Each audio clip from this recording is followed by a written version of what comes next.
नमस्कार साथियों, स्वागत है आप सबका आपके अपने YouTube चैनल गौरव ज्ञान धारा पर। साथियों, अपन पढ़ रहे थे पार्ट बी पशु परिसर के अंतर्गत। पशु परिसर का जो बी पार्ट है उसके 45 प्रश्न आपको पूछे जाएंगे जो संबंधित होते होंगे किससे, पशुपालन और दुग्ध विज्ञान से संबंधित होंगे। ये अपन नस्लें पढ़ रहे थे, गाय भैंस भेड़ बकरी की हो चुकी थी। आज अपन देखेंगे ऊंट और ऊंट की प्रमुख नस्लें, कुछ इसका ऊंट का प्रबंधन है वो भी देखेंगे। कल इसका जो सेकंड पार्ट होगा वो अपन कल देखेंगे। तो चलिए वीडियो को शुरू करते हैं। देखिए, ऊंट प्रबंधन व ऊंट की प्रमुख फसलें। तो ऊंट की जो रजिस्टर्ड जो फसलें हैं, ऊंट की जो रजिस्टर्ड जो नस्लें हैं क्या है, ये रेड है। पेन चेंज कर लेते हैं, एक बार ब्लू कर लेते हैं। ऊंट की रजिस्टर्ड या मान्यता प्राप्त ऊंट की मान्यता प्राप्त नस्लें, ऊंट की मान्यता प्राप्त नस्लें कितनी है? 9 है। कितनी है? 9 है। कौन कौन सी है? जैसलमेरी है, जैसलमेरी। एक है यहां पर वापस बीकानेरी, बीकानेरी। और है मारवाड़ी। क्या है? मारवाड़ी। ये बकरी के अंदर भी आई थी मारवाड़ी, जैसलमेर भी आई थी वहां पर। ध्यान रखना, इसमें कंफ्यूजन नहीं होना। मारवाड़ी। एक है मेवाड़ी। कौन सी है? मेवाड़ी। एक है मेवाती, चित्र के नाम से है। ये दोनों जिलों के नाम से हैं। जैसलमेर जिले के आधार पर जैसलमेरी, बीकानेर में होती है इसलिए बीकानेरी। ये मारवाड़ क्षेत्र में होती है इसलिए मारवाड़ी। ये मेवाड़ यानी कि जो मेवाड़ का क्षेत्र है उदयपुर डूंगरपुर बांसवाड़ा वहां पर, इसलिए मेवाड़ी। और ये मेवात जो अलवर वाला क्षेत्र है। 1 2 3 3 2 5 हो गए, 5 हो गई। एक होती है इसमें जालोरी। क्या हो जाएगा? सांचौरी या जालोरी नाम आता है। सांचौरी के पास में है, तो जालोरी भी कहते हैं। जालोरी, जालोरी। ये होती है राजस्थान के अंदर। देखिए 1 2 3 4 5 6, ये 6 नस्लें तो होती है कहाँ पर? राजस्थान के अंदर होती है। इंपॉर्टेंट रहेगी राजस्थान के अंदर 6। और 3 ऐसी होती है जो राजस्थान में होती है लेकिन बाहर भी होती है, जिसकी उत्पत्ति उत्थान गुजरात है। जैसे कच्छ है। कच्छ कहाँ पर? गुजरात के अंदर है। इसकी एक और नस्ल है खेरनी। कौन सी है? खेरनी। ये कुछ नस्लें हैं जो कहाँ होती है? ये गुजरात में होती है। कहाँ पर होती है? गुजरात के अंदर होती है। ये वैसे आएगी, ये आप नहीं लिखोगे तो भी कोई दिक्कत नहीं है। ये अपन वहां पे भी पढ़ेंगे, जब एक एक का वर्णन करेंगे ना वहां पर इसको डिस्कस करेंगे। आपको याद रखना है कि टोटल जो रजिस्टर्ड मान्यता प्राप्त जो नस्लें हैं वो कितनी है? मान्यता प्राप्त या रजिस्टर्ड नस्लें हैं ऊंट की 9। कितनी है? 9।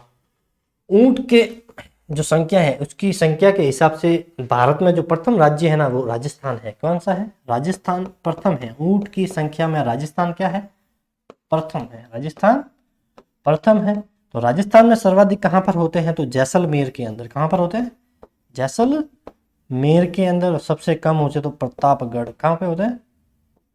प्रतापगढ़। तो देखिए ऊंट सबसे ज्यादा राजस्थान के अंदर, और राजस्थान में कौन से जिले में? तो जैसलमेर के अंदर। कहां पर? जैसलमेर। राजस्थान का क्षेत्रफल की दृष्टि से सबसे बड़ा जिला जैसलमेर। क्षेत्रफल की दृष्टि से बड़ा है तो इसका मतलब यहाँ पे ऊंट भी ज्यादा होंगे, और सबसे कम होंगे हैं प्रतापगढ़ में। कहाँ पे होंगे? प्रतापगढ़ के अंदर।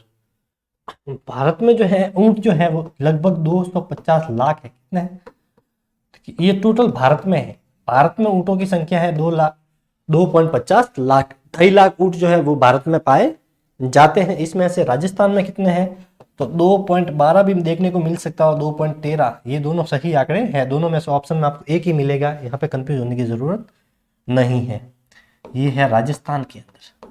तो लगभग आप देख लीजिए तो 84.8% के आसपास, या यूं कहे कि अपन 85% जो ऊंट है वो अकेले राजस्थान के अंदर है। अकेले राजस्थान के अंदर।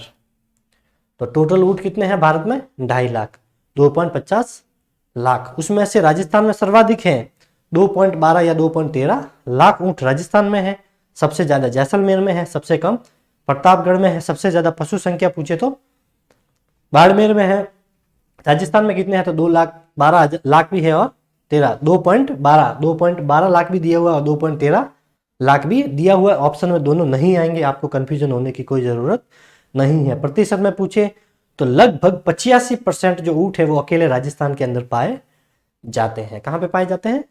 राजस्थान के अंदर पाए जाते हैं। ये आपने लिख लिया हो तो एक बार देखिए, इसको मिटा देते हैं। देखिए अब ऊंट पढ़ रहे हैं तो ऊंट का वो भी पढ़ना पड़ेगा अपने को कि ऊंट अनुसंधान केंद्र कहाँ पर है। ऊंट अनुसंधान केंद्र कहाँ पर है? तो ये है अपना जोहड़बीड़। कहाँ पर है? जोहड़बीड़ कहाँ पर है? जोहड़बीड़ है अपना बीकानेर के अंदर। कहाँ पर है? बीकानेर। तो ऊंट अनुसंधान केंद्र, केंद्रीय ऊंट अनुसंधान कर सकते हैं आप। ये केंद्रीय क्या हो जाएगा? केंद्रीय ऊंट अनुसंधान केंद्र कहाँ पर है या संस्थान कहाँ पर है? तो जोहड़बीड़ बीकानेर। भेड़ का अपन ने देखा ना अविकानगर मालपुरा टोंक के अंदर। फिर अपन ने बकरी का देखा था कहाँ पर? केंद्रीय बकरी अनुसंधान केंद्र कहाँ पे था? मखदूम, आगरा जिले में, यूपी के अंदर। तो सब ये आपको याद रखने हैं। कहाँ पे? केंद्रीय ऊंट अनुसंधान केंद्र है जोहड़बीड़ बीकानेर के अंदर। इसका जो कुल होगा, क्या होगा कुल? वो होगा कैमेलिडी। ऊंट को इंग्लिश में बोलते हैं कैमल। क्या बोलते हैं? कैमल से ही बना है कैमेलिडी, ये इसका कुल है। कभी वंश भी पूछ लेता है तो वंश को बोलते हैं कैमेलस। ये भी कैमल से बना है। किससे बना है? कैमल से बना है। तो कैमल से ही बना है कैमेलिडी जो इसका कुल है, और कैमल से ही बना है कैमेलस जो इसका वंश है। क्या है? वंश। देखिए ऊंट का जो बच्चा होता है उसे टोल्डी बोलते हैं। टोल्डी, कहीं पे ये टोरडी भी लिखा होता है। टोरडी, ऊंट का बच्चा। ऊंट के बच्चे को क्या बोलते हैं? तो टोरडी या टोरडी।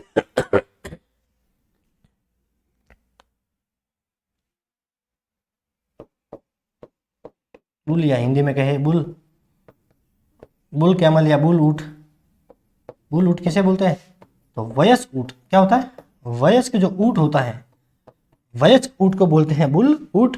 और वयस्क ऊंटनी जो होती है, क्या होती है?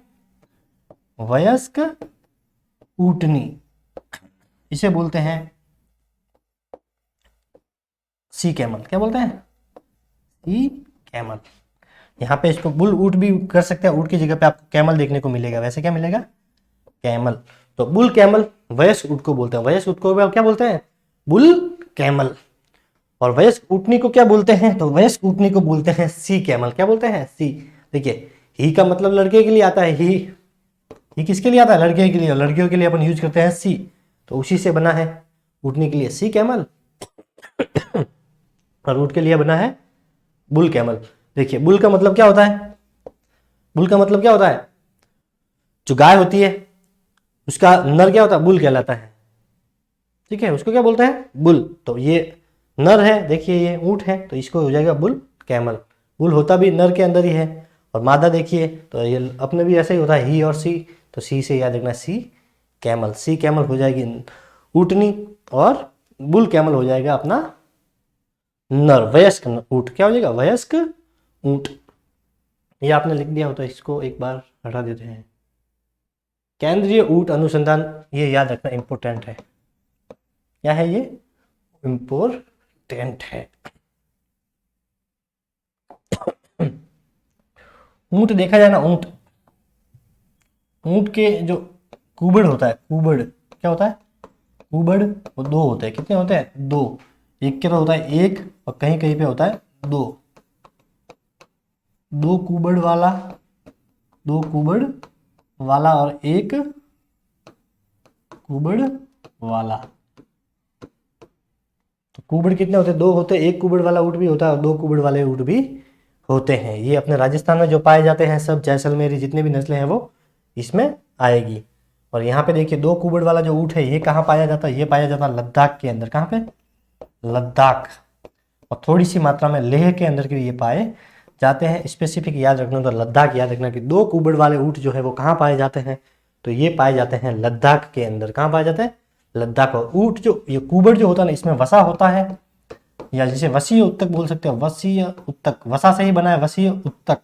इसके अंदर वसा होती है, इसीलिए ये बिना पानी पिए जो है वो कई दिनों तक रह सकता है। ठीक है, इसीलिए इसे रेगिस्तान का जहाज भी कहते हैं। ऊँट को क्या बोलते हैं?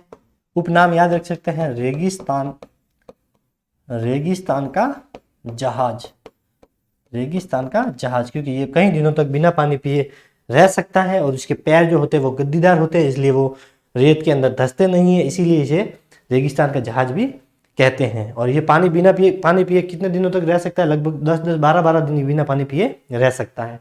क्यों रह सकता है? क्योंकि इसके कुबड़ के अंदर वसा होती है, उसमें ये वसा जो होती है वहाँ पे जो ये बिना पानी, जब कई दिनों तक बिना पानी पिए तो ये वसा के अंदर जो एक लिक्विड टाइप में होता है, जिससे ये पानी की पूर्ति इसको करता है, इसी से ये बिना पानी पिए कई दिनों तक रह सकता है। इसे वसा भी कहते हैं और वसीय उत्तक भी कहते हैं। दोनों कहाँ पाए जाते हैं? तो इसका जो हम्प होता है, जो कुबड़ होता है, उसके अंदर पाया जाता है। कभी कभी आपको कंफ्यूज करने के लिए कुबड़ की जगह पे वो इंग्लिश में हम्प भी दे दे, हम्प, तो हम्प से भी याद रखना, ये हम्प कहो या कुबड़, ये इंग्लिश में हो जाएगा, हिंदी में हो जाएगा कुबड़।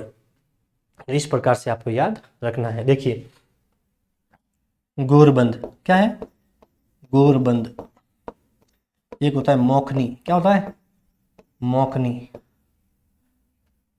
एक होता है तंग। तो ये दोनों जो होते हैं ना, ऊंट के सजावट के काम आते हैं। किसके काम आते हैं? सजावट। ये तीनों ही मान लीजिए, ये तीनों ही किसके काम आते हैं? ऊंट के सजावट के लिए, ऊंट के सजावट के लिए। स्पेशली ये जो गोरबंद और ये जो मोखली है, इसका प्रयोग, इसे गले का आभूषण भी बोल सकते हैं, गले का आभूषण, गले का आभूषण। तो गोरबंद और मोखनी क्या है? तो ऊंट के गले के आभूषण हैं, जो ऊंट को सजाने के काम में लिए जाते हैं। और तंग जो है ये भी ऊंट की सजाने में काम लिया जाता है। तो ऊंट के सजावट के ये कुछ सामान है, ये भी आपको ध्यान में रखना है।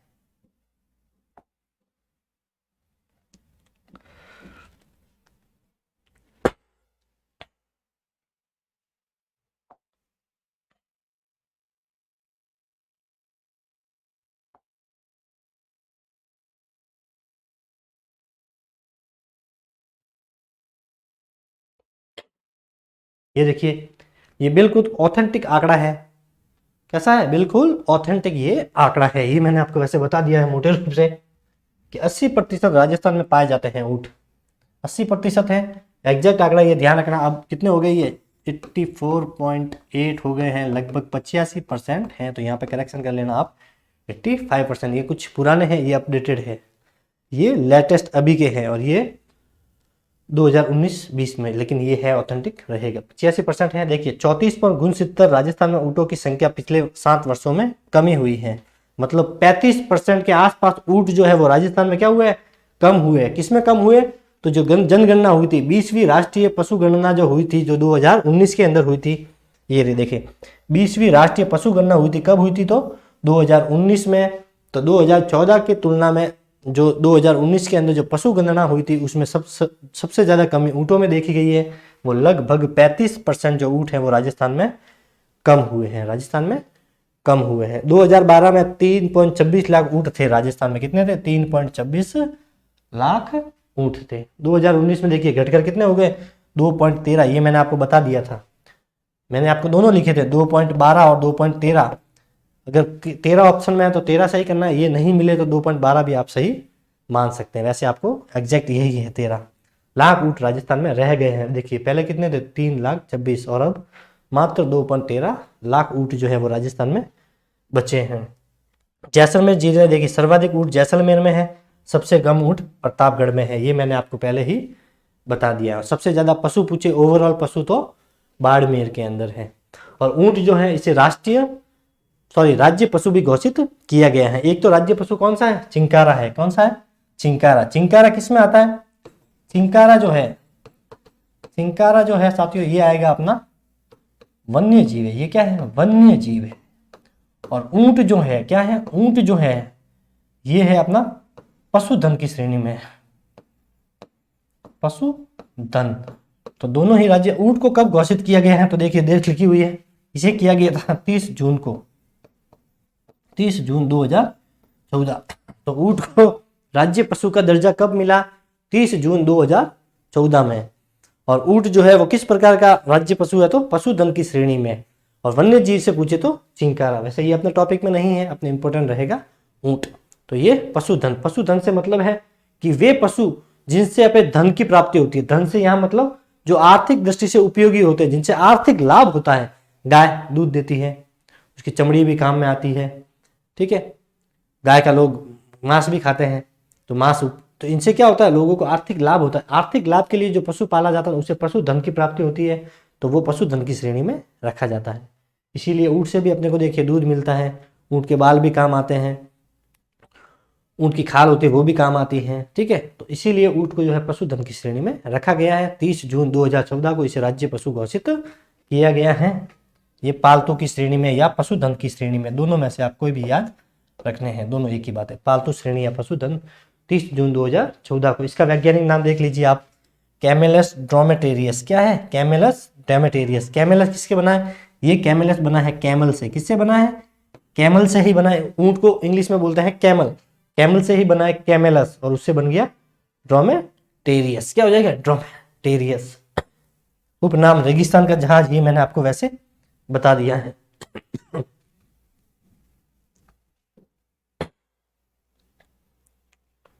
और ऊंट का वंश भी बता दिया, कुल भी मैंने आपको बता दिया है, कैमेलिस और कैमेलिडी। कैमेलिडी इसका कुल है और कैमेलस इसका क्या है? वंश है। कैमेलस और कैमेलिडी दोनों याद रखने हैं। कैमेलस ड्रोमेटेरियस इसका वैज्ञानिक नाम है, जिसे अपन बोल सकते हैं कि जूलॉजिकल नाम, और इसे रेगिस्तान का जहाज भी कहते हैं। ऊंट के गले के आभूषण वो सब आपको याद रखने हैं। देखिए ऊंट पर बना, ऊंट को राज्य पशु का ये आपने देख लिया वैसे 30 जून 2014 को किस श्रेणी में आता है? तो ये पालतू या फिर पशुधन की श्रेणी में। पालतू या फिर ये किस में आता है? पशुधन, पशुधन वाली श्रेणी में। वन्य जीव चिंकारा। राज्य पशु की जो अधिसूचना जारी की गई थी वो की गई थी 19 सितंबर 2014 में। सॉरी, तो ऊंट को राज्य पशु घोषित किया गया तो 30 जून 2014 में। अधिसूचना कब जारी की गई तो वो भी आपको याद रखनी है, 19 सितंबर 2014। 19 सितंबर 2014 के अंदर। ये देखिए ऊंट की कुबड़ में वसीय उत्तक होता है, इसे वसा भी बोल सकते हैं अपन। ये मैंने आपको बता रखा है कि ऊंट का जो कुबड़ होता है, जो हम्प होता है, उसमें वसा पाई जाती है, उसे वसीय उत्तक कहते हैं। ऊंट जो है वो एक बार में 130 लीटर तक पानी पी सकता है। कितना पानी पीता है? एक बार में 130 लीटर तक पानी पी सकता है। इतना पानी पीता है, इसीलिए जो है ये बिना पानी पिए कई दिनों तक रह सकता है, इसीलिए इसे रेगिस्तान का जहाज भी कहते हैं। तो ऊंट कितना पानी पी सकता है? एक बार में 130 लीटर। ऊंट अपने शरीर का 30% तक वजन कम कर सकता है। देखिए ये इंपॉर्टेंट, ऊंट अपने शरीर का कितने प्रतिशत वजन कम कर सकता है? तो 30%। आपको ये याद रखना है, 130 में से ये एक को हटा देना तो 30 याद रह जाएगा कि पानी कितना पीता है? 130 लीटर। वजन कितना कम कर सकता है? तो 130 में से एक हटा दो, पीछे वाला 30। अपने वजन का 30% जो है ये वजन कम कर सकता है। किस वजह से कर सकता है? तो इसकी पानी पीने की जो क्षमता होती है। जब ये 130 लीटर पानी पिएगा उस समय इसका वेट करोगे तो अलग होगा। जब बिना पानी पिए इसको 7 से 8 दिन रखोगे तो ऑब्वियसली जो 130 लीटर पानी था ये थोड़ा उसके शरीर में थोड़ी रहता है, वो कंज्यूम हो जाता है, खर्च हो जाता है। तो ये उसका जब बाद में वेट करते हैं तो इसमें एक क्षमता होती है जिससे ये अपना वेट जो है वो 30% कम कर लेता है। ये ध्यान रखना इंपॉर्टेंट रहेगा। ये ऊँटनी का गर्भकाल देखिए 390 से लेकर 410। ये देखिए अब आप कहोगे कि 310 और 410, 390 और 410 एग्जैक्ट पूछे तो ये आएगा, तो यही करना है।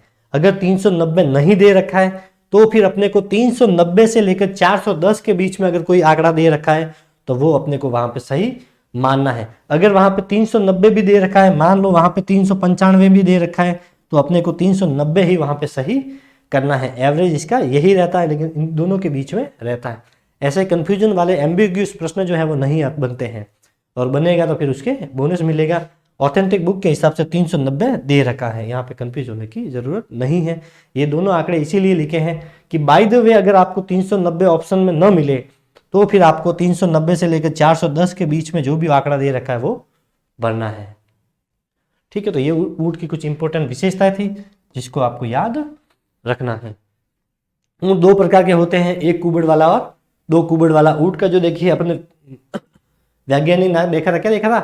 Camelus dromedarius, Camelus ड्रोमेटेरियस।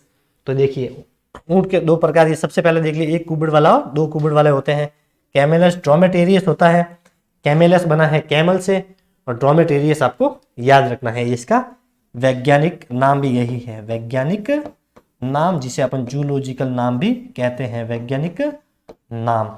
और देखिए दो कुबड़ वाला जो ऊंट होता है इसे बोलते हैं कैमेलस बैक्टीरियस। क्या बोलते हैं? कैमेलस बैक्टीरियस। कैसे याद रखना है? डोमेटेरियस घर से बना है, डोमेस्टिक होता है पालतू, तो ऊंट जो है वो कैसा है? पालतू है, पशुधन, घर पे पालते हैं ऊंट को, तो ये पालतू हो गया। तो पालतू को ही इंग्लिश में क्या बोलते हैं? डोमेस्टिक। तो डोमेस्टिक से ही बना है ड्रोमेटेरियस, और कैमल से बना है कैमेलस, तो कैमल से याद रखना है कैमेलस, और डोमेस्टिक पालतू है इसीलिए याद रखना है ड्रोमेटेरियस। अब इसको कैसे याद रखना? तो वही कैमल से हो जाएगा कैमेलस, ये तो दोनों में सेम है, याद रखने में प्रॉब्लम आएगी यहाँ पर। तो एक कुबड़ है इसका मतलब ऊंट अच्छा है, दो कुबड़ हो गई इसका मतलब कुछ बीमारी हो गई, अपने को याद रखने की प्रगति से। ठीक है, दो ऊंट, दो हम्प आ गए, उसके दो कुबड़ आ गए, तो दो कुबड़ है मतलब कुछ ना कुछ उसके समस्या है, मतलब उसके कुछ जीवाणु हो गया, जीवाणु लग गया, क्या लग गया? बीमारी लग गया, जीवाणु जनित। जीवाणु को इंग्लिश में क्या बोलते हैं? बैक्टीरिया। क्या बोलते हैं? बैक्टीरिया। तो बैक्टीरिया से याद रखना है अपने को बैक्टीरियस। क्या याद रखना है? बैक्टीरियस। तो दो कुबड़ हो गए, बीमारी, बीमारी मतलब कौन सी बीमारी? जीवाणु जनित। और जीवाणु जनित से अपने को याद रखना है कि बैक्टीरिया इंग्लिश में बोलते हैं जीवाणु, तो बैक्टीरिया से हो जाए बैक्टीरियस। पालतू है मतलब डोमेस्टिक है, डोमेस्टिक से बना है ड्रोमेटेरियस। सब एक दूसरे से इंटर लिंक होते हैं, थोड़ा सा ध्यान देना पड़ता है। ऊंट पालने वाली जो जाति होती है, ऊंट पालने वाली जो जाति होती है दे रखा है वैसे, देखिए ऊंट का उपनाम हो गया ये रेगिस्तान का जहाज। और दो कुबड़ वाले ऊंट भारत में लद्दाख में पाए जाते हैं, ऑप्शन में लद्दाख नहीं है तो लेह भी आप कर सकते हैं, ये मैंने आपको बता दिया था। रेगिस्तान का जहाज देखिए, ऊंट पालक जाति तो रायका, रेबारी और देवासी, ये तीनों एक ही है। ठीक है, एक ही जाति को अलग अलग नामों से जाना जाता है, रायका, रेबारी और देवासी, तीनों एक ही जाति है। कहीं कहीं पे क्या होता है कि मारवाड़, जैसे क्षेत्र अलग होते हैं, भाषा अलग होती है, मारवाड़, मेवाड़, उसी तरह इनके नाम चेंज होते रहते हैं।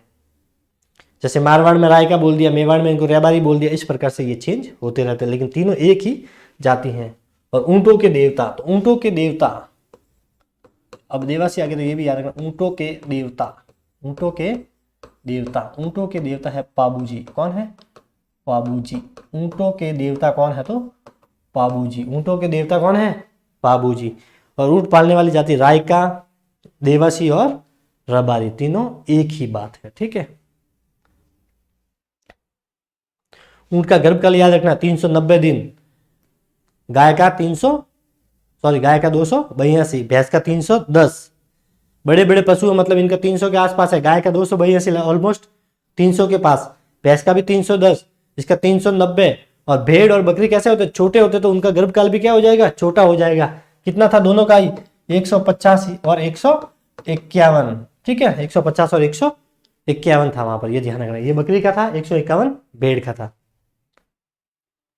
इस प्रकार से याद, वो छोटे हैं तो इनका कम है, और ये तीनों ही लगभग 300 के पास, जिसमें भैंस तो 300 पार है, 310 है, और ये भी 390 है, लेकिन गाय का थोड़ा सा कम है, 282, 82 है। तो ये वहां पर थोड़ा सा अपने को याद रखना पड़ेगा। ये लिख दिया आपने? देखिए, अगर ये लिख दिया हो तो इसको मैं फिर यहां से हटा देता हूं।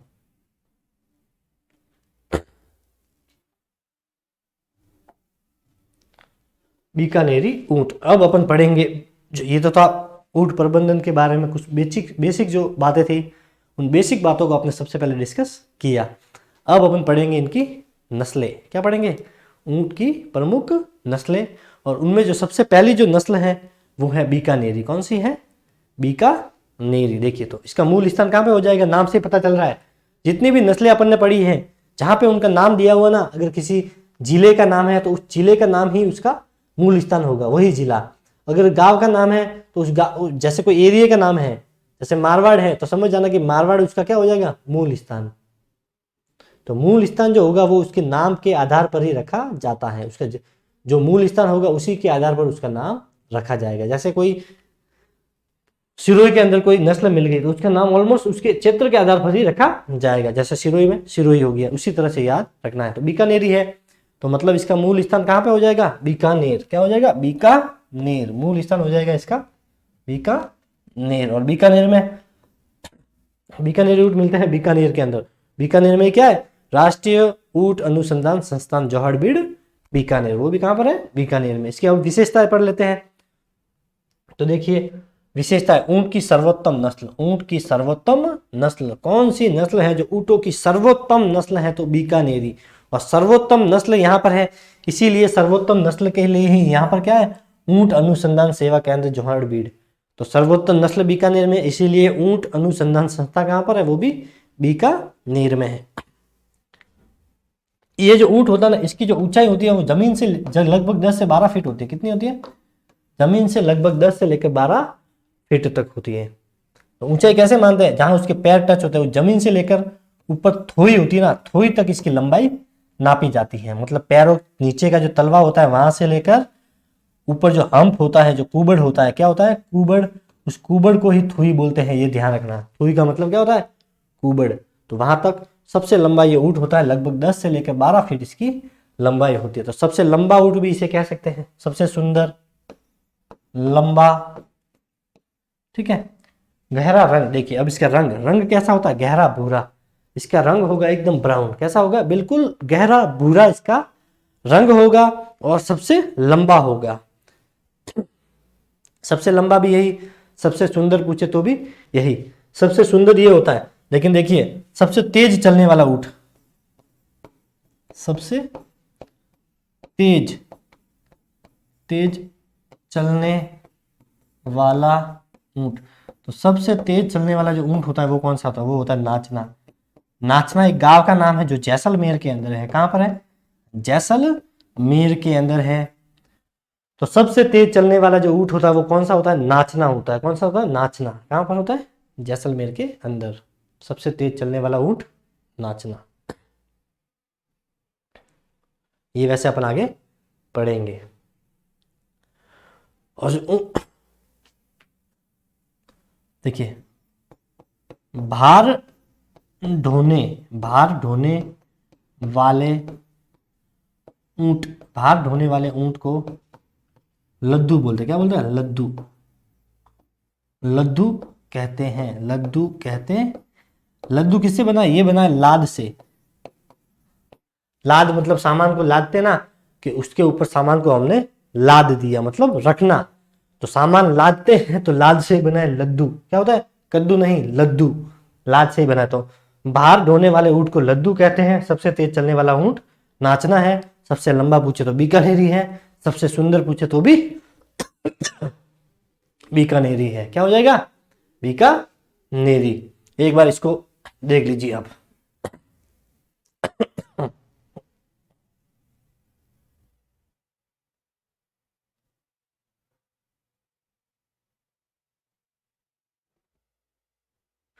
लिख दिया इसको। देखिए ये इसकी विशेषताएं पढ़ रहे थे। इसका ऊपर का होठ 2 भागों में बटा होता है। तो कौन सी ऊंट की नस्ल है जिसका ऊपर वाला जो होठ होता है ना, ये वाला अपने जैसा होठ होता है, वो 2 भागों में, 2 भागों में कहने का मतलब ये होता है कि एक पार्ट इधर एक पार्ट इधर, बीच में से एक हल्की सी लाइन टाइप में होती है। इस ऐसा लगता है जैसे होठ जो है वो दो अलग अलग पार्ट के अंदर जुड़े के किसी ने रख दिया हो, बीच में से ऐसा लगता है कि एक दर्रा टाइप में होती है। तो इसीलिए इसको बोलते हैं कि 2 होठों, जो ऊपर वाला जो होठ होता है वो कैसा होता है, 2 भागों में बटा होता है। इंपॉर्टेंट इसमें यह रहेगा कि ये जो ऊपर वाला जो होठ होता है वो 2 भागों में बटा होता है, उसे क्या बोलते हैं, उसे बोलते हैं फिल्ट्रस। क्या बोलते हैं, फिल्ट्रस। बीच के भाग को बोलते हैं फिल्ट्रस। इस प्रकार से होता है ये ऊपर वाला होठ होता है, और इस प्रकार से ये ऊपर वाला होठ बीच में से ऐसा लगता है जैसे ये यहाँ पे किसी ने या तो लगी हुई है चोट, जैसे कि अंदर की तरफ खड्डा टाइप में होता है। और ये वाला जहाँ पे दोनों ये वाला पार्ट और ये वाला पार्ट जहाँ जुड़ते हैं, इसे फिल्ट्रस बोलते हैं। क्या बोलते हैं, फिल्ट्रस। तो कौन सा ऊँट है जिसमें फिल्टर्स पाया जाता है? तो बीकानेरी। सबसे ऊंचा बीकानेरी। सबसे सुंदर दिखने वाला तो बीकानेरी। कौन सा ऊँट है जिसका ऊपर वाला जो होंठ है वो 2 भागों में बटा होता है? तो बीकानेरी। ये इंपॉर्टेंट रहेगा, ध्यान रखना, ये सबसे इंपॉर्टेंट रहेगा। केंद्रीय ऊंट अनुसंधान संस्थान पूछे तो भी चौहड़बीड़ बीकानेर। सर्वाधिक ऊंट पूछे तो फिर जिला आ जाएगा क्या? जैसलमेर। ये ध्यान रखना है। सिर गुम्बदाकार। इसका सिर कैसा होता है? गुम्बद के आकार का सिर। इसका ऊपर जैसे गुम्बद होता है ना, उसकी तरह गुम्बदाकार इसका सिर होता है। और इसकी एक विशेषता होती है कि इसकी जो आंखें होती है ना, वो दसाव की होती है। दसाव होता है और ऊपर की ओर गड्ढे पाए जाते हैं। आंख ऐसी होती है ऐसे, और अंदर धसी होती है ऐसे। अंदर धसी होती है तो ऊपर की साइड में ऐसा लगता है जैसे कोई गड्ढे हो। तो आंखें कैसी होती है इसकी? धसी हुई होती है। आंखों के ऊपर धसाव गड्ढे पाए जाते हैं। अंदर धसी होती है और ऊपर की ओर 2 गड्ढे बनते हैं। क्या बनते हैं? गड्ढे। देखिए, आंखों, कानों व भौहों पर बाल पाए जाते हैं। आंखों, कानों और भौहों पर क्या पाए जाते हैं? बाल। और इन बालों को कहते हैं जीपराज। क्या बोलते हैं? जीपराज। अपन ने बोलते हैं कि पलक झपकाना है। पलक को क्या करते हैं? पलकों को झपकाते हैं। तो झपकाने से ही बना जीपराज। मतलब झपकाते क्या है? आंखों की पलक, तो उससे क्या बना? जीपराज। तो जीपराज क्या हो जाएगा? बाल। अपनी पलकें होती है, इसके ऊपर भी देख लीजिए आप, बाल होते हैं। तो उससे याद रखना है जीपराज मतलब झपकाना है। क्या झपकाना है? पलके। तो ये देखिए, आंखों, कानों और भौहों के ऊपर, भौहें वही होती है अपने भी होती है। तो भौहें और जिससे ऊपर जो बाल होते हैं उन्हें बोलते हैं जीपराज। क्या बोलते हैं? जीपराज। जीपराज को मतलब झपकाना है। तो झपकाते क्या है? आंख है और उसकी भौहें। तो इससे याद रखना है अपने को जीपराज। ये सबसे इंपॉर्टेंट रहेगा, ये आपको ध्यान रखना है, सबसे इंपॉर्टेंट रहेगा। स्क्रीनशॉट आप इसका ले लीजिए एक बार।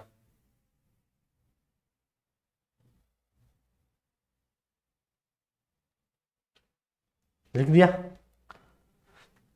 देखिए, इसको एक बार वैसे भी याद रख सकते हैं। कैसे याद रखना है इसको?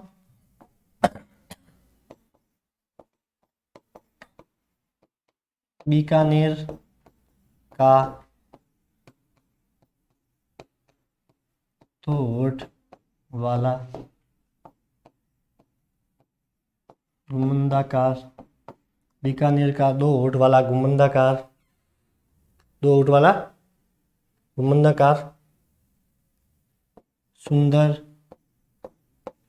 बीकानेर का 2 होठ वाला गुम्बदाकार सुंदर जीपराज। जीपराज ऊंट। ऐसे भी याद रख सकते हैं। तो बीकानेर से याद आ जाएगा कि कौन सा? बीकानेरी। कहाँ पाया जाता है? तो बीकानेर में। 2 होठ इसमें पाए जाते हैं और इसमें गुम्बद पाया जाता है। सुंदर मतलब ये सबसे सुंदर होता है। जीपराज, तो इसमें जीपराज पाए जाते हैं। मतलब आंखों, पलक और बोए जो होती है, उसके जो बाल होते हैं उन्हें जीपराज कहते हैं। तो बीकानेर का 2 होठ वाला गुम्बदाकार सुंदर, सुंदर यहाँ पे गड्ढे भी लिख सकते हैं। गड्ढे वाला जीपराज ऊंट। बीकानेर का 2 होठ वाला गुम्बदाकार सुंदर गड्ढे वाला जीपराज ऊंट। कैसे याद रखना है? बीकानेर का 2 होठ वाला गुम्बदाकार सुंदर गड्ढे वाला जीपराज ऊंट। 2-3 बार पढ़ोगे तो आपको पूरा याद हो जाएगा कि बीकानेर का 2 होठ वाला गुम्बदाकार सुंदर गड्ढे वाला जीपराज ऊंट। गड्ढे से याद रखना कि इसकी आंखों के पास में क्या पाए जाते हैं? गड्ढे पाए जाते हैं। क्या पाए जाते हैं? गड्ढे। तो ऐसे भी याद रख सकते हैं। हो गया ये तो आपको याद।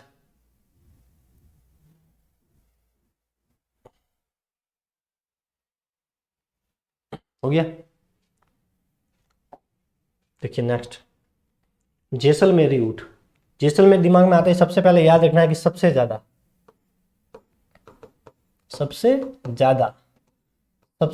ऊंट कहाँ मिलते हैं? तो जैसलमेर में। सबसे ज्यादा ऊंट कहाँ मिलते हैं? तो जैसलमेर के अंदर।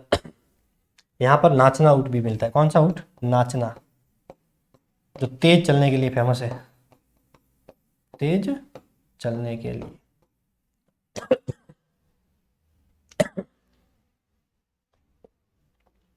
तेज चलने के लिए फेमस है नाचना ऊंट। कौन सा है? नाचना ऊंट। तेज गति से चलने के लिए फेमस है। इसके साथ में ही आपको ये भी याद रखना है। अब इसका देखिए, जैसलमेरी ऊंट है तो जैसलमेरी मतलब जैसलमेर, ये तो इजी है ना। जैसलमेरी से ही याद रखना है जैसलमेर, और जैसलमेर में क्या है, रेगिस्तान है, और रेगिस्तान कौन सा है, थार है। कौन सा है, थार। तो थार क्षेत्र वो जैसलमेर।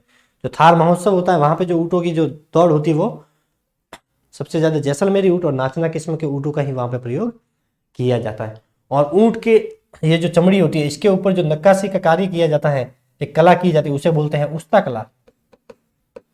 उस्ता कला, उस्ता कला आपने जीके में पढ़ा होगा, ये बीकानेर की प्रसिद्ध है उस्ता कला, ये भी आपको याद रखना है। सॉरी, तो जैसलमेरी से याद आ जाएगा क्या, मूल स्थान जैसलमेर। जैसलमेर में सबसे ज्यादा थार का विस्तार है, तो थार का क्षेत्र और जैसलमेर जो है वो इसका मूल स्थान है। अब इसकी विशेषता है, ऊंट पढ़ोगे फिर वितरण पढ़ोगे, वितरण नहीं है, इसका वितरण नहीं दे रखा, मतलब वितरण कहां पर है, जैसलमेर का पास और जैसलमेर के पास का क्षेत्र। ठीक है, अब इसकी विशेषता है, तो विशेषता देख लीजिए, जैसलमेर के आसपास के क्षेत्रों में ये पाया जाता है। विशेषता यहां से शुरू होगी, ये इसका वितरण आप मान सकते हो। क्या मान सकते हो, वितरण।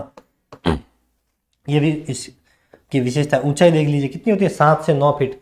सबसे ऊंचा पूछे तो बीकानेरी। अब यहाँ पे इसकी ऊंचाई 7 से 9 फीट है, तो दिमाग में आना चाहिए बीकानेरी की कितनी पड़ी थी अपन ने, 10 से 12 फीट। 10 से 12 फीट।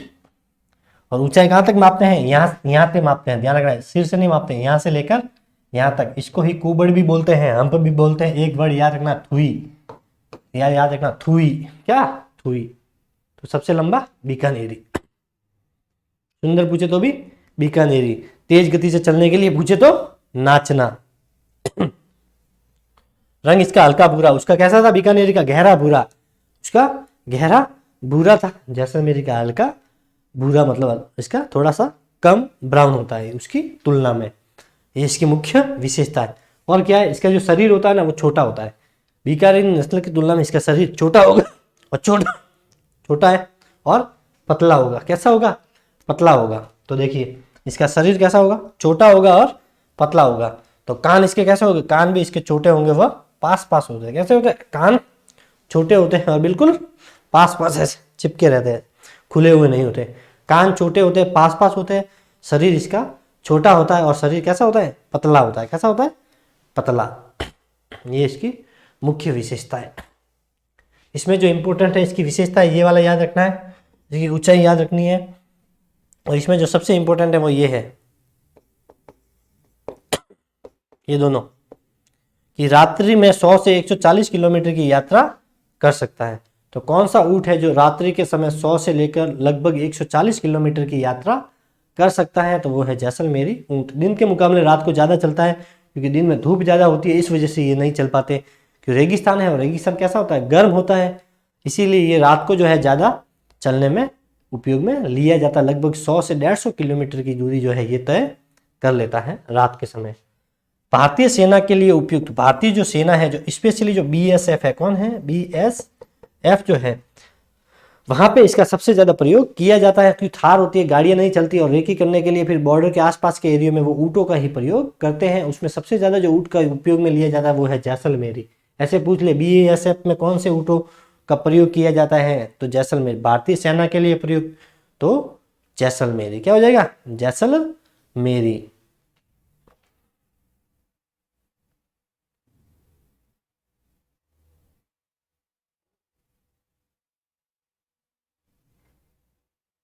भारतीय सेना का जैसलमेरी ऊंट, ऐसे याद रखना है, भारतीय सेना का जैसलमेरी ऊंट। भारतीय सेना का जैसलमेरी ऊंट। बीकानेरी इंपोर्टेंट है, लेकिन इसको भी आपको याद रखना है। लेकिन नाचना को भी याद रखना, तेज चलने के लिए ये फेमस है, तेज चलने के लिए नाचना। कौन क्या है, नाचना। तो तेज चलने के लिए पूछे तो नाचना, और सबसे बड़ा पूछे तो बीकानेरी, सबसे सुंदर पूछे तो बीकानेरी। रात्रि के समय सबसे ज्यादा दूरी तय करने वाला पूछे तो जैसलमेरी। सेना के लिए उपयुक्त पूछे तो जैसलमेरी। ठीक है, इस प्रकार से आपको याद रखना है। ये इंपॉर्टेंट इसकी विशेषताएं होती हैं जो आपको याद रखनी होती है। इसमें इतना ही है, वैसे छोटा ही है ये। स्क्रीनशॉट चाहो तो आप इसका ले सकते हो।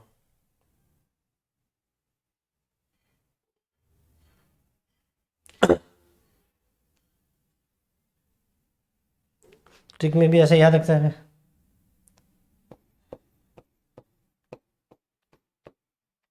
सेना पुलिस में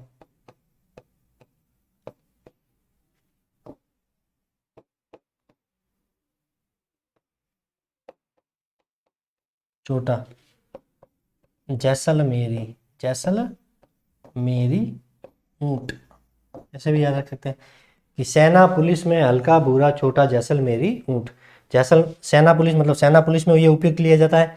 हल्का से मतलब ये हल्का होता है, हल्का भूरा होता है। हल्का भूरा से मतलब इसका जो कलर होता है वो कैसा होता है, हल्का भूरा होता है। सेना पुलिस मतलब सेना पुलिस में इसको प्रयोग में लिया जाता है।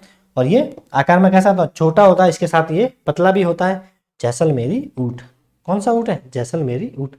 तो सेना पुलिस में हल्का भूरा छोटा जैसलमेरी ऊंट, इस प्रकार से भी आप इसे याद रख सकते हैं। नेक्स्ट देखिए अपन पढ़ेंगे मेवाड़ी ऊंट। तो ये भी नाम ही है, इसकी एक इंपॉर्टेंट विशेषता थोड़ी सी अलग है, ये ध्यान रखना। बाकी सब में क्या था, जैसा नाम वैसा उसका क्षेत्र, लेकिन इसका मूल स्थान हो जाएगा पंजाब। ये थोड़ा सा अलग है, ध्यान रखना। मेवाड़ी क्या हो जाएगा, मूल स्थान हो जाएगा इसका पंजाब। क्या हो जाएगा, पंजाब। अब इसकी विशेषता है, तो ये कहाँ पाई जाती है, विशेषता इसमें यहाँ से माननी है। ये इसका वितरण है, क्या हो जाएगा, वितरण। इसका हो जाएगा वितरण। ये क्या है, वितरण। तो इसकी मेवाड़ी ऊंट की अगर आपको मूल स्थान पूछे तो पंजाब। क्या हो जाएगा, पंजाब। अब इसकी वितरण, तो राजस्थान में ये पाया जाता है उदयपुर। मेवाड़ी नाम है इसका, मतलब मेवाड़ में तो ये पाया जाएगा। तो मेवाड़ में कौन सा, उदयपुर और आसपास। आसपास से मतलब है, देखिए उदयपुर में सर्वाधिक, उसके बाद डूंगरपुर बांसवाड़ा का जो क्षेत्र है वहां पे ये पाया जाता है। इसके अलावा अरावली भी उसके पास है, तो अरावली का जो बेल्ट है वहां पर भी ये पाया जाएगा। तो देखिए मेवाड़ी, मेवाड़ किसको बोलते हैं, इसमें कौन कौन से जिले आते हैं, उदयपुर आता है, चित्तौड़ आता है, डूंगरपुर आता है और बांसवाड़ा। तो ये याद रखना है आपको कि ये क्या हो गया, ये मेवाड़ हो गया। क्या हो गया, मेवाड़। मेवाड़ के पास में ही इनके अरावली पर्वतमाला भी यहीं से गुजरती है, तो ये अरावली। क्या हो जाएगा, अरावली। तो ये राजस्थान के अंदर पूछे तो अरावली क्षेत्र और मेवाड़ क्षेत्र, और मेवाड़ के ये जिले आपको याद रखने हैं। और मूल स्थान आपको याद रखना है इसका पंजाब। क्या याद रखना है, पंजाब। देखिए जैसलमेरी ऊंट अपन ने पढ़ा था, कैसा था, छोटा आकार में था, पतला था। ये मध्यम आकार का होता है, ये ध्यान रखना है। ये दोनों में थोड़ा सा डिफरेंट है। ये कैसा होगा, मध्यम आकार, और इसका हल्का भूरा रंग, वो भी कैसा था, हल्का भूरा रंग। तो जैसलमेर भी हल्का भूरा, मेवाड़ी ऊंट भी हल्का भूरा। बीकानेरी अलग था, वहां पे गहरा भूरा था। कौन सा ऊंट है जो आकार में पतला और छोटा होता है, तो जैसलमेरी। कौन सा ऊंट है जो आकार में छोटा होता है, तो जैसलमेरी। देखिए आकार में छोटा जैसलमेरी, कौन सा होता है, जैसलमेरी।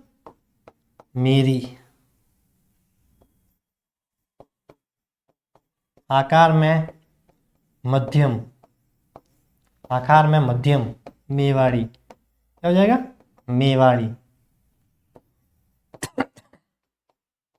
आकार में बड़ा तो 10 से 12 फीट होता है, बीकानेरी। कौन सा हो जाएगा, बीकानेरी। इस प्रकार से भी आप याद रख सकते हैं। देखिए जैसलमेर, इन तीनों में सबसे बड़ा जिला जैसलमेर है, ठीक है। मेवाड़ तो क्षेत्र है, लेकिन जैसलमेर सबसे बड़ा है, लेकिन ऊंट छोटा होगा। जैसलमेरी क्षेत्र बड़ा होगा, लेकिन इसका ऊंट छोटा होगा। और मेवाड़ जो है वो मध्यम आकार का होगा, और बीकानेर जो है वो सबसे बड़ा क्यों है, क्योंकि यहाँ पे ही सबसे ज्यादा ऊंट अनुसंधान है। क्या है, अनुसंधान केंद्र। जहां पे अनुसंधान होगा वहां बड़ा होगा, तो अनुसंधान भी यहीं पे होता है, जौहड़बीड़ बीकानेर। इस प्रकार से भी याद रख सकते हो, आकार में छोटा, आकार में मध्यम और आकार में बड़ा, तीनों को आपको याद रखना है। JMB क्या है, JMB जैसलमेरी, मेवाड़ और बीकानेर, आकार के हिसाब से JMB।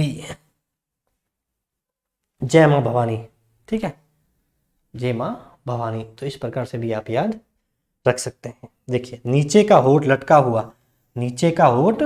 लटका हुआ, ऊपर अपन ने पढ़ा था इससे पहले, कौन सा, बीकानेर के अंदर, कि उसका जो होठ होता है वो कैसा होता है, 2 भागों में कटा होता है, जिसे क्या बोलते हैं, फिल्ट्रस बोलते हैं। क्या बोलते हैं, फिल्ट्रस, ऊपर का होठ। लेकिन ये देखिए नीचे का होठ लटका हुआ, तो ये मेवाड़ी हो जाएगा। अब इसमें भी होठ वाली बात आ गई, वहां पे भी आई। जब 2 प्रश्न किसी एक दूसरे से मिलते जुलते आते ना, तो वो प्रश्न हमेशा इंपॉर्टेंट रहता है। तो जब ऊपर वाला होठ दो भागों में बटा हुआ उसे फिल्टर्स बोलते हैं, वो अपन ने वहां पे पढ़ा था बीकानेरी के अंदर। यहाँ पे अपने को ध्यान रखना है कि नीचे वाला होठ कैसा होगा, लटका हुआ होगा। कैसा होगा, लटका हुआ। तो कौन सा ऊँट है जिसकी जो नीचे वाला जो होठ है वो लटका हुआ होता है, तो वो है मेवाड़ी। कौन सा है, मेवाड़ी। कौन सा है, मेवाड़ी। मेवाड़ी किससे मिलता है, पहाड़ी। देखिए पहाड़ी, मेवाड़ी, तो इसे पहाड़ी ऊँट भी बोलते हैं। क्या बोलते हैं, पहाड़ी ऊँट भी इसे बोलते हैं। और पहाड़ी, मेवाड़ी, पहाड़ी दोनों एक जैसे, इसलिए पहाड़ी ऊँट भी इसे बोलते हैं। और अरावली भी क्या है, अरावली भी क्या है, पहाड़ी है, इसी से इसको लिंक कर सकते हैं, इसीलिए इसको पहाड़ी ऊँट भी कहते हैं। क्या बोलते हैं, पहाड़ी ऊँट, या फिर इसको नाम दिया गया पर्वतीय ऊँट। पर्वतीय ऊँट, पर्वतीय ऊँट। तो कौन सा ऊँट है जिसे पर्वतीय ऊँट कहते हैं, तो मेवाड़ी। मेवाड़ी पहाड़ी, ऐसे याद रखना है। अरावली पहाड़ है तो पहाड़ी से बन गया पर्वतीय। इस प्रकार से आप याद रख सकते हैं। ये होठ वाला इंपॉर्टेंट है, दोनों में याद रखना। फिल्टर्स वाला भी याद रखना, दो भागों में बटा होता है। नीचे वाला होठ लटका हुआ मतलब मेवाड़ी। औसत चाल जो है इसकी, मतलब ये कितना चलता है प्रति घंटे, ये 3 से लेकर 5 मील तक जो है दूरी तय करता है। और रात्रि के समय 100 से लेकर 150 किलोमीटर, लगभग 140 किलोमीटर कौन सा ऊँट चलता है, तो जैसलमेरी ऊँट। ये कितना चलता है, 100 से लेकर 140 किलोमीटर। और चलने के लिए प्रसिद्ध कौन सा है, तो नाचना है। कौन सा है, नाचना ऊँट। कौन सा है, नाचना ऊँट। और बोझा ढोने के लिए उपयुक्त ऊँट कौन सा है, बोझा ढोने में उपयुक्त, बोझा ढोने में उपयुक्त ऊँट कौन सा है, बोझा ढोने में उपयुक्त ऊँट है गोमट है। कौन सा है, गोमट।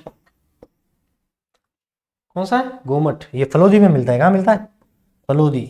थोड़े बहुत ये जोधपुर के अंदर भी मिलता है। तो बोझा ढोने के लिए उपयुक्त गोमट ऊँट फलोदी में मिलता है। तेज चलने वाला ऊँट पूछे तो कौन सा हो जाएगा, नाचना हो जाएगा। और रात्रि के समय सर्वाधिक चलने वाला पूछे लगभग 100 से 140 किलोमीटर, तो जैसलमेरी हो जाएगा। कौन सा हो जाएगा, जैसलमेरी। और मेवाड़ी को आपको याद रखना है, मेवाड़ी पहाड़ी। देखिए पहाड़ी एक जैसे वर्ड है, तो मेवाड़ी, इसको पहाड़ी ऊँट भी बोलते हैं। और ये कहाँ पाया जाता है, देखिए अरावली के अंदर। और अरावली क्या पर्वत है, इसीलिए इसको पर्वतीय ऊँट भी बोलते हैं। क्या बोलते हैं, पर्वतीय ऊँट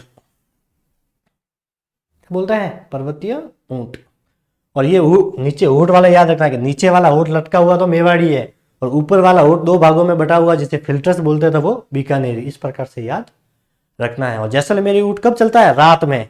कितना चलता है, 100 से लेकर 140। 10 बार बता रहा हूं मैं, क्यों चलता है, क्योंकि वहां पे जैसलमेर थार है और रेगिस्तान होती है, तो दिन में गर्म होती है, इसलिए रात को चलता है। इसीलिए वो रात को चलता है। 100 से लेकर 140 किलोमीटर वो दूरी तय करता है। लेकिन चाल के लिए प्रसिद्ध पूछे तो नाचना करना, वहां पे जैसलमेरी नहीं आएगा। और ऊँट अनुसंधान पूछे तो कहां पर है, बीकानेर। बकरी का कहां पर है, मखदूम, आगरा, उत्तर प्रदेश में। और भेड़ का अविका-नगर, मालपुरा, टोंक के अंदर।